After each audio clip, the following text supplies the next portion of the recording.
இன்றைக்கி மாதம் ஒரு அமௌண்ட்டை ரெகுலராக இன்வெஸ்ட் பண்ணணுன்னு எல்லாருமே நினைக்கிறாங்க. பல பேர்த்தினால மாதம் 10,000 அதுக்கு அதிகமாக கூட இன்வெஸ்ட் பண்ண முடியும். அப்படி பண்ண முடியாதவங்க மாதம் 5,000 கூட ஆரம்பிக்கலாம். ஆனால் எங்கே இன்வெஸ்ட் பண்ணுறது? ஆர்டியா, எஃப்டியா, எஸ்ஐபியா, பிபிஎஃபா, மியூச்சுவல் ஃபண்டா?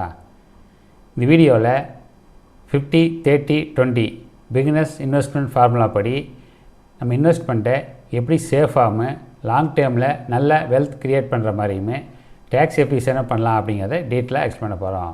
வீடியோவை புதுசாக இன்வெஸ்ட் பண்ணுறவங்க மட்டும் இல்லாமல் ஆல்ரெடி இன்வெஸ்ட் பண்ணிகிட்டு இருக்கணும்னு பார்த்தீங்கன்னா இன்வெஸ்ட்மெண்ட்டை கரெக்டாக பண்ணிட்டீங்களா அப்படின்னு தெரிஞ்சுக்கலாம். வீடியோவை கேர்ஃபுல்லாக கடைசி வரைக்கும் பாருங்கள். வீடியோ எஜுகேஷன் இன்ஃபர்மேஷன் பர்பஸ்க்காக தான், எந்த பர்சனல் ரெக்கமெண்டேஷன் இல்லை. சரி, மாதம் 10,000 இன்வெஸ்ட்மெண்ட் பிளான் என்ன அப்படின்னு பார்த்தோம்னா, இது மாதம் ரெகுலராக 10,000 இன்வெஸ்ட் பண்ணக்கூடியது. இது பிகினர்ஸ்க்கு ஃப்ரெண்ட்லியாக எப்படி பண்ணுறோம் அப்படிங்கிறத மெயினாக பார்க்க போகிறோம்.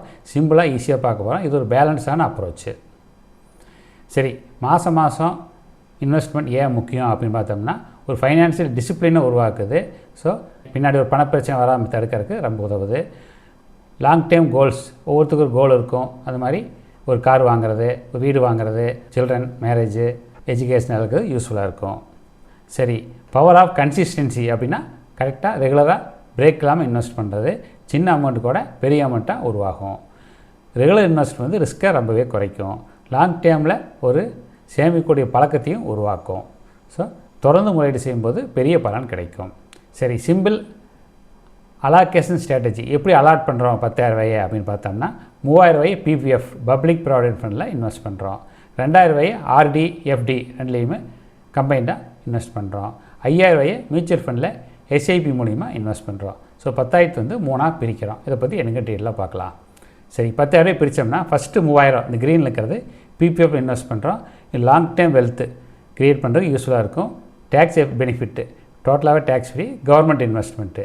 2,000 பார்த்திங்கன்னா ஆர்டி, எஃப்டியில் இன்வெஸ்ட் பண்ணுறோம். இது ஷார்ட் டைமில் ஒரு எமர்ஜென்சி ஃபண்டுக்காகவும் ஷார்ட் டைம் மீடியம் டைம் கோலுக்காகவும் யூஸ் ஆகக்கூடியது. 3வது 5,000 மியூச்சுவல் ஃபண்டில் எஸ்ஐபி இன்வெஸ்ட் பண்ணுறோம். லாங் டேர்மில் ரொம்ப க்ரோத்துக்கு ரொம்ப யூஸ்ஃபுல்லாக இருக்கக்கூடியது. இதை main growth engine. So first PPF safety, tax free. 2வது RD plus FD stability, emergency fund, short time goals. 3வது SIP mutual fund, long time growth engine. Right, இது ஒவ்வொன்றையும் தனித்தனியாக பார்க்கலாம். PPF public provident fund. இது லாங் டேர்மில் ஒரு சேஃபான ரிட்டர்ன் கொடுக்கக்கூடிய கவர்மெண்ட் கேரண்டி கொடுக்கக்கூடிய ஸ்கீம். இது பிபிஎஃப்னு என்ன அப்படின்னு பார்த்தோம்னா, இது கவர்மெண்ட் கேரண்டி கொடுக்கக்கூடிய ஸ்கீமு. 7.1% டேக்ஸ் ஃப்ரீ இன்ட்ரெஸ்ட் இப்போ கொடுக்குது. லாங் டேர்மில் ரொம்ப சேஃபான இன்வெஸ்ட்மெண்ட்டு. ஸோ நீண்ட காலத்துக்கு ஒரு பாதுகாப்பான இன்வெஸ்ட்மெண்ட்டு. மெயின் பெனிஃபிட்ஸ் என்னென்ன அப்படின்னு பார்த்தோம்னா, டேக்ஸ் ஃப்ரீ, டோட்டலாகவே டேக்ஸ் ஃப்ரீ, கேரண்டீட் சேஃப்டி, கேரண்டியாக 100% சேஃபான இன்வெஸ்ட்மெண்ட்டு. ரிட்டைர்மெண்ட் கோல்ஸு அந்த மாதிரி லாங் டேர்ம் கோல்ஸுக்கு ரொம்ப யூஸ்ஃபுல்லாக இருக்கும். பிபிஎஃப்பில் டேக்ஸ் எல்லாமே எப்படி 1 கோடி சேமிக்கிறது அப்படின்னு தனியாக வீடியோ போட்டிருக்கோம். பார்க்காதவங்க சேனலை சப்ஸ்கிரைப் பண்ணி பாருங்கள். ரைட், பிபிஎஃபோட லாக்இன் பீரியட் ரூல்ஸ் அப்படின்னு பார்த்தோம்னா, இப்போ 15 வருஷம் பீரியடு, என்ன 5 வருஷமாக எக்ஸ்டெண்ட் போயிட்டுருக்கலாம். பார்ஷியல் வித்ரா அலவுட், ரொம்ப எமர்ஜென்சினா ஒரு பார்ட் அமௌண்ட் வித்ரா பண்ண முடியும். லாங் டேர்ம் வெல்த் பில்ட் பண்ணுறதுக்கு ரொம்பவே யூஸ்ஃபுல்லானது, நீண்ட கால திட்டத்துக்கு ரொம்பவே ஏற்றது. சரி, அடுத்து ஆர்டி, எஃப்டி அதை பற்றி பார்க்கலாம். இது குறுகிய காலம் மற்றும் நடுத்தர கால முதலீட்டுக்கு ரொம்ப சிறந்தது. ரெக்கரிங் டெபாசிட் அதோட என்ன டீட்டெயில்ஸ் அப்படின்னு பார்த்தோம்னா, இது மாதம் சேமிக்கிறது உதவுது. இது 6-7% ரிட்டர்ன் கொடுக்கும். இது சேஃபாக நம்ம சொன்ன மாதிரி அதே இன்ட்ரெஸ்ட் கரெக்டாக கிடைக்கும். இது குறுகிய கால நடுத்தர கால முதலீட்டுக்கு சிறந்தது. RD first bank RD. RD 2 தடவை போடலாம். பேங்க்லேயும் போடலாம், போஸ்ட் ஆஃபீஸும் போடலாம். போஸ்ட் ஆஃபீஸ் ஆர்டிக்கும் பேங்க் ஆர்டிக்கும் என்ன டிஃப்ரென்ஸு அப்படிங்கிறத தனியாக வீடியோ போட்டிருக்கோம். பார்க்காதவங்க அதையும் பாருங்கள். ஃபஸ்ட்டு பேங்க் ஆர்டி பற்றி பார்த்துடலாம். இது ஃபிக்ஸ்டு மந்த்லி டெபாசிட், ஒரு மாதம் ஒரு அமௌண்ட்டு ஃபிக்ஸ்டாக போடக்கூடியது. 6-7% வட்டி கிடைக்கும். ஃப்ளெக்சிபிள் பீரியட், அதாவது 6 மாதம், 1 வருஷம், 2 வருஷம், 3 வருஷம் அந்த மாதிரி எல்லாமே போட முடியும். போஸ்ட் ஆஃபீஸ் ஆர்டியில் இது போட முடியாது. ஸோ எளிய சேமிப்பு முறையுது பேங்க் ஆர்டிங்கிறது. அடுத்து போஸ்ட் ஆஃபீஸ் ஆர்டி, அதோட பெனிஃபிட்ஸ் என்ன பார்த்தோம்னா, இது கவர்மெண்ட் கேரண்டி கொடுக்கக்கூடியது. 6.7% இன்ட்ரெஸ்ட் இப்போ கொடுக்குறாங்க. இது ஃபிக்ஸ்டு 5 இயர்ஸ். இது ஒரே கரெக்டாக 5 இயர்ஸ்னால் 5 வருஷம் அதே அமௌண்ட் தான் கடைசி வரைக்கும் போட்டிருக்க முடியும். இதை போய் தனியாக வீடியோ போட்டிருக்கோம், அதையும் பாருங்கள். சரி, ஆர்டி டு எஃப்டி ஸ்ட்ராட்டஜி. சரி, ஆர்டி போடுறோம், 5 வருஷம் முடிஞ்சிருது. 5 வருஷம் முடிஞ்ச மெச்சூரிட்டி அமௌண்ட் எடுத்து ஃபிக்ஸ்டு டெபாசிட்டில் போட்டலாம். அப்படி போட்டோம்னா அமௌண்ட் கண்டினியூஸாக க்ரோ ஆகிட்டு இருக்கும். தனியாக வேணால் ஆர்டி போட்டுக்கலாம். ஸோ ஆர்டி வந்து எஃப்டிஏ கன்வெர்ட் ஆகும்போது ஸ்டேபிளாக நமக்கு வந்து இன்கம் ஜென்ரேட் ஆகிட்டே இருக்கும். லாங் டைம் நம்ம கோல் வர வரைக்கும் அந்த மாதிரி யூஸ் பண்ணிகிட்டே இருக்கலாம். ஸோ ஆர்டி முடிஞ்சதுக்கப்புறம் எஃப்டிஏ மாற்றிடலாம். சரி, ஃபிக்ஸட் டெபாசிட் பற்றி என்னென்னு பார்த்தோம்னா, ஒரு லம்சமாக ஒரு ஆயிரக்கணக்கு லட்சக்கணக்காக ஒரே மட்டும் இன்வெஸ்ட் பண்ணக்கூடியது. தனியாக பணம் இருந்தால் இன்வெஸ்ட் பண்ணலாம். ஆர்டி மெச்சூரிட்டியாக மட்டும் இன்வெஸ்ட் பண்ணலாம். 6-7% இன்ட்ரெஸ்ட் கொடுக்கும். ரிஸ்க்கே ரொம்ப குறைவான ரிஸ்க் உடைய இன்வெஸ்ட்மெண்ட் இது. எஃப்டியோட ஸ்டெபிலிட்டி யூசேஜ் பார்த்தோம்னா கேரண்டி ரிட்டர்ன் கொடுக்குது. ஷார்ட் டைம் கோல்ஸ் குறுகிய தேவைகளுக்கு யூஸ்ஃபுல்லாக இருக்கும். கேபிட்டல் ப்ரொடெக்ஷன் போட்ட அமௌண்ட்டுக்கு வந்து எந்த விதமான பாதிப்பும் இருக்காது. சரி, அடுத்த முக்கியமான topic SIP in mutual fund. இது லாங் டேர்மில் ரொம்ப க்ரோத் வளர்ச்சிக்கு மிக உதவியான இருக்கக்கூடியது எஸ்ஐபி இன் மியூச்சுவல் ஃபண்டு. இதை பற்றி டீட்டெயிலாக பார்க்கலாம். ஃபஸ்ட்டு மியூச்சுவல் ஃபண்டோட பேசிக் என்ன பார்த்தோம்னா, மியூச்சுவல் ஃபண்ட் வந்து நம்ம எல்லாத்திட்டையும் அமௌண்ட் கலெக்ட் பண்ணி அதை வந்து ஒரு ஃபண்ட் மேனேஜர்னு வச்சுருப்பார். அவர் வந்து ப்ரொஃபஷனலாக மேனேஜ் பண்ணுவாங்க. அவங்க வந்து ஷேர் மார்க்கெட்டில் மோஸ்ட்லி இன்வெஸ்ட் பண்ணுவாங்க. ஏன்னா பாண்ட் மார்க்கெட்லேயும் கொஞ்சம் இன்வெஸ்ட் பண்ணலாம். 12% ரிட்டர்ன் கொடுத்துருக்கு. ஃபியூச்சர்லேயும் கொடுக்கணும்னு எதிர்பார்ப்பு இருக்குது. சரி, மியூச்சுவல் ஃபண்ட் பிகினர்ஸ்க்கு என்ன பண்ணலாம் அப்படின்னு பார்த்தோம்னா, சின்ன அமௌண்ட்டோட ஸ்டார்ட் பண்ணலாம். Mutual fund diversified investment. எல்லா அமௌண்ட்டையுமே பேங்க்லேயே போடாமல் அல்லது ஒரே போஸ்ட் ஆஃபீஸ்லேயே போடாமல் இந்த மாதிரி டைவர்ஸ் பண்ணும்போது நல்லா யூஸ்ஃபுல்லாக இருக்கும். ஃபியூச்சரில் லாங் டைம் வெல்த் கிரியேஷனுக்கு ரொம்ப யூஸ்ஃபுல்லாக இருக்கும். மியூச்சுவல் ஃபண்ட் பார்த்துருக்கோம். ஷார்ட் டைமில் வந்து 2 வருஷம் 3 வருஷம் பார்க்கும்போது நமக்கு வந்து மைனஸ் ரிட்டர்ன் கூட கொடுத்த வாய்ப்பு இருக்குது. ஆனால் 7 வருஷத்துக்கு மேலே 10 வருஷம் 20 வருஷம்லாம் பார்த்துருக்கும்போது இது வரைக்கும் எப்பவுமே மைனஸ் ரிட்டர்ன் கொடுத்ததில்ல. நல்ல பெனிஃபிட் 12-15 வருஷம் வரைக்கும் ரிட்டர்ன் கொடுத்துருக்கு. ஸோ லாங் டைம் வெல்த் கிரியேஷனுக்கு மியூச்சுவல் ஃபண்ட் எஸ்ஐபி ரொம்பவே யூஸ்ஃபுல்லாக இருக்கும். மியூச்சுவல் ஃபண்ட் என்ன டைப்ஸ் பிகினர்ஸ்க்கு என்னென்ன போடலாம் அப்படின்னு பார்த்தோம்னா, ஃபஸ்ட்டு இண்டெக்ஸ் ஃபண்டு. மெயினாக வந்து காஸ்ட் ரொம்ப குறைவாக இருக்கும். ஃபஸ்ட் டைம் ஸ்டார்ட் பண்ணுறவங்களுக்கு ரொம்ப யூஸ்ஃபுல்லாக இருக்கும். இண்டெக்ஸ் ஃபண்டு போய் தனியாக வீடியோ போட்டிருக்கோம், பாருங்கள். அடுத்து hybrid fund, balance fund. Hybrid fund பற்றி வீடியோ போட்டிருக்கோம், பாருங்கள். இது வந்து ஈக்விட்டி, ஷேர்ஸு, பாண்டு ரெண்டையுமே மிக்ஸ் பண்ணி இன்வெஸ்ட் பண்ணக்கூடியது. அடுத்து flexi cap fund, large cap, mid cap, small cap எல்லாமே மிக்ஸ் பண்ணி இன்வெஸ்ட் பண்ணுவாங்க. இதை பற்றி வீடியோ போட்டிருக்கோம்.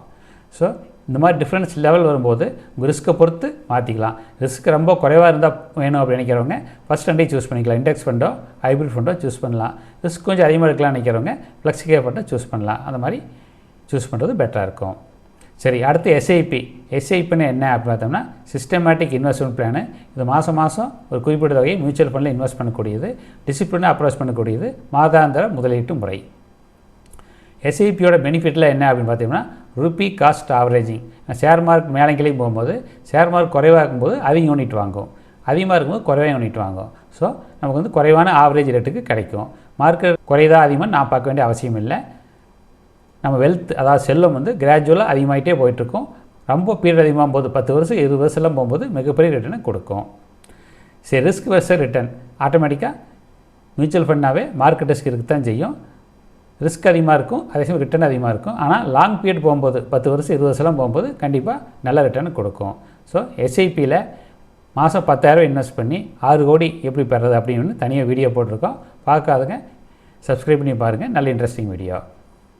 சரி, அடுத்து டேக்ஸேஷன் மற்றெல்லாம் பார்க்கலாம். நம்ம போட்ட இன்வெஸ்ட்மெண்ட்டுக்கு என்னென்ன டேக்ஸ் வரும் அதையும் பார்க்கலாம். பிஃபியை பொறுத்த வரைக்கும் டோட்டலாகவே டேக்ஸ் ஃப்ரீ. ட்ரிபிள் பெனிஃபிட் வருது, எக்ஸம்ட். ஃபஸ்ட் இ வந்து போடும்போது 80Cயில் 1 லட்சம் வரைக்கும் டேக்ஸ் ஃப்ரீ. 2வது எவ்வளோ இன்ட்ரெஸ்ட் வந்தாலும் டேக்ஸ் ஃப்ரீ. 3வது வாங்கக்கூடிய லம்சம் அமௌண்ட்டு 1 கோடியே வாங்கினாலும் எந்த விதமான டேக்ஸும் கிடையாது. 2வது ஆர்டிஎஃப்டி பார்க்கும்போது இதுக்கு வந்து டேக்ஸ் ஃப்ரீ கிடையாது. நம்ம ஸ்லாபில் சேரும். நம்ம ஸ்லாப் வந்து இந்த வருஷத்தை பொறுத்த வரைக்கும் 12 லட்சம் கொண்டு வந்துருன்னா டேக்ஸ் வராது. மேலே இருந்தால் ஸ்லாபில் டேக்ஸ் வரும். சப்போஸ் ஃபிக்ஸட் டெபாசிட் போட்டவங்க இன்கம் குறைவாக தான் வரும் நினச்சிங்கன்னா இந்த வருஷம் புது இன்கம் டேக்ஸ் ரூல் படி ஃபார்ம் 121 பேங்க்கில் கொடுத்துருங்க. மியூச்சுவல் ஃபண்டை பொறுத்த வரைக்கும் டேக்ஸ் எஃபிஷியன்ட்டு. நம்ம கேபிட்டல் கெயின் டேக்ஸ் கான்செப்டில் வரும். அது எவ்வளோ ப்ராஃபிட் வந்திருக்கோ அதில் 1.5 லட்சம் டேக்ஸ் ஃப்ரீ. அதுக்கப்புறம் வந்து 12% டேக்ஸ் கட்டினா போதும். ஓரளவுக்கு டேக்ஸ் குறைவான மெத்தட் அது. ஸோ 3 கம்பைன் பண்ணும்போது ஃபஸ்ட்டுக்கு டோட்டலாகவே டேக்ஸ் கிடையாது. 2வது ஸ்லாபில் குறைவாக இருந்தால் டேக்ஸ் வேண்டாம். 3வது டிஃப்ரெண்ட் கேட்டகரி. எல்லாம் கம்பைன் பண்ணி இன்வெஸ்ட் பண்ணும்போது நமக்கு டோட்டலாக டேக்ஸ் ரொம்பவே குறைவாக தான் வரும்.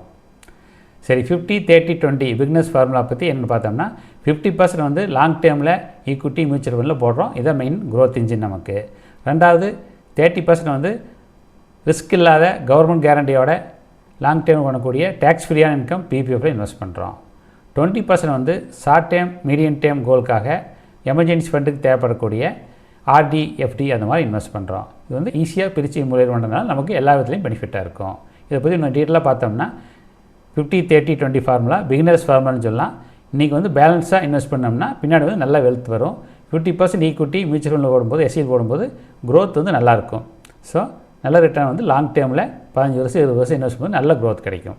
30% ப்ளூவில் இருக்கிறது பிபிஎஃப்பில் இன்வெஸ்ட் பண்ணுறோம். இது கவர்மெண்ட் கேரண்டியோடு கூடியது, சேஃப்டியானது, டேக்ஸ் எஃபிஷியன்டானது, எந்த விதமான டேக்ஸும் கிடையாது. அடுத்து 20% ஷார்ட் டைம் சேவிங்காக இந்த ஆரஞ்சு கலர் இருக்காது ஆர்டி எஃப்டி இன்வெஸ்ட் பண்ணுறோம். மெயினாக லிக்விடிட்டி அவசர தேவைக்காகவும் குறுகிய தேவைகளுக்காகவும் இன்வெஸ்ட் பண்ணக்கூடியது. சரி, இன்வெஸ்ட் பண்ணுறதுக்கு முன்னாடி என்னென்ன பார்க்கணும்னு பார்த்தீங்கன்னா, ஏர்லியராக ஸ்டார்ட் பண்ணுங்கள். அடுத்த மாதம் பார்க்கலாம், அடுத்த வருஷம் பார்க்கலான்னு போஸ்ட்போன் பண்ண வேண்டாம். கன்சிஸ்டண்ட்டாக இன்வெஸ்ட் பண்ணணும். நல்ல பிரேக்கே விடக்கூடாது. லாங் டேர்மை எயின் பண்ணணும். 10 வருஷம் 20 வருஷம் அந்த மாதிரி லாங் டேர்மில் எயின் பண்ணணும்.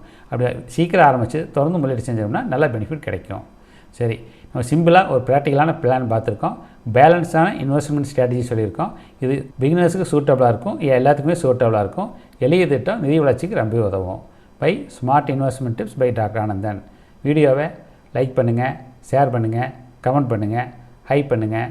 நம்ம சேனலை சப்ஸ்கிரைப் பண்ணி எல்லா இன்ட்ரெஸ்டிங் வீடியோவும் பாருங்கள். தேங்க்ஸ் ஃபார் வாட்சிங். இதோட வீடியோவை முடிச்சுக்கலாம். வீடியோ எல்லாத்துக்கும் யூஸ்ஃபுல்லானது நினைக்கிறேன். வீடியோ லைக் பண்ணுங்கள், ஷேர் பண்ணுங்கள், கமெண்ட் பண்ணுங்கள். இந்த வீடியோவில் நான் கொடுத்துட்ருக்கிற மோஸ்ட் ஆஃப் தி ஸ்கீமில் கடந்த 25 வருஷமாக இந்த பர்சனல் மணியை இன்வெஸ்ட் பண்ணிட்டு தான் வரேன். அந்த எக்ஸ்பீரியன்ஸ் சேர்த்து தான் வீடியோவில் கொடுத்துட்ருக்கேன். நம்ம சேனலை சப்ஸ்கிரைப் பண்ணி எல்லா இன்ட்ரெஸ்டிங் வீடியோவும் பாருங்கள்.